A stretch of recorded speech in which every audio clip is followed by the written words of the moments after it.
Welcome to the Invite Health podcast, where our degreed healthcare professionals are excited to offer you the most important health and wellness information you need to make informed choices about your health. You can learn more about the products discussed in each of these episodes and all that Invite Health has to offer at www.invitehealth.com/podcast. First-time customers can use promo code podcast at checkout for an additional 15% off your first purchase. Let's get started. The human body comes naturally equipped with vitamins and minerals. And when we look at the second most abundant mineral in the body, this is zinc. Zinc is just behind iron when it comes to its total distribution found throughout our system. We certainly understand the importance of iron when it comes to the production of hemoglobin and the transport of oxygen. So when someone has low iron, this can lead to anemia, which can make people feel very fatigued or short of breath. So what happens if our second most abundant mineral happens to be on the low end, whether that be insufficient levels or deficient levels? That's what I want to talk about today. I'm Amanda Williams, MD, MPH, and let's talk about zinc. Zinc is really one of those overlooked minerals in our system because many times we just think about it in the setting of our immune system. And clearly, we know that it is very, very important. If you have insufficient levels of zinc or deficient levels of zinc, we can see how this creates what is known as immunosenescence, or basically creating an environment to which the immune cells and the immune system in general begins to degrade or lose its strength. So we know that we need to have zinc. But what are some of the other things about zinc that you may not know? And that's what I want to zero in on today. When it comes to the multiple functions of zinc in the body, and I want to make sure that I'm clear on this because zinc has a few different actions that we know what makes it so impactful throughout our entire body. When we understand that through the catalyzation of enzymes, so zinc is responsible for catalyzing over 100 different enzymes, but it's not just limited to that because we can also recognize that we need zinc for more than 2,000 different transcription factors when we're looking at gene expression, meaning everyday functions in the body are heavily reliant on zinc. So now we can see, okay, if we don't have enough zinc, this can definitely impact not just our immune system, but we can start to see this spiraling effect. So let me walk through just the key basic functions of zinc. We know that when it comes to at the cellular level, we can categorize zinc into three different sections. One is its catalytic properties, one in terms of structural, and the other for regulatory. So we know that there are so many different enzymes that depend on zinc for that ability to catalyze. I said over 100 different enzymes. So in the absence of adequate zinc, we are now going to have a problem for those enzymes to be able to do what they need to do. Big problem. Now let's think about the structural role. We understand that zinc helps and aids in the folding of certain proteins in the body. We can see its impact when it comes to different receptors that our hormones attach to. So we can think of thyroid hormone. We can look at our sex hormones. We can look at our adrenal hormones. And now we can see why low levels of zinc have been implicated in a underactive thyroid. Because without adequate zinc, the thyroid hormone itself is going to struggle.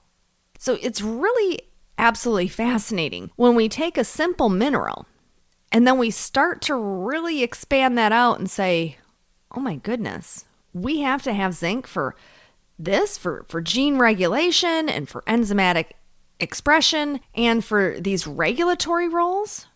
So if we don't have zinc, how is it that we can help at that cellular level for nerve transmission, for that hormonal influence, even when we think about metabolic syndrome and enhancing insulin sensitivity. Zinc, yes, plays a role into this as well.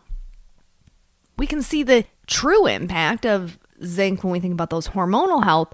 When you look at men and prostate health, they've been able to correlate how low levels of zinc have been detected in prostate cancer cells. So if the prostate cancer cells do not have adequate zinc, that means they can continue to thrive. Because remember, zinc is helping the healthy cells with their replication, whereas the cancer cells are not using that. So it's really very profound, the amount of data and the amount of science that is out there when it comes to how zinc works in the body. Now, we can look at clear indications of zinc deficiency. And this is not as common as it once used to be. There used to be a lot of issues just because of malnutrition. And so you would see the worldwide prevalence of zinc deficiency was much more common many years ago. Now it's not as common. However, we still see great rates or great prevalence of zinc insufficiency. And this can be problematic if we have inflammation in the intestines, for example. So we can look at things like ulcerative colitis, Crohn's disease, the different inflammatory bowel diseases that we know impact many people. We can certainly see how those who are following more of a vegetarian diet may need a greater intake of zinc.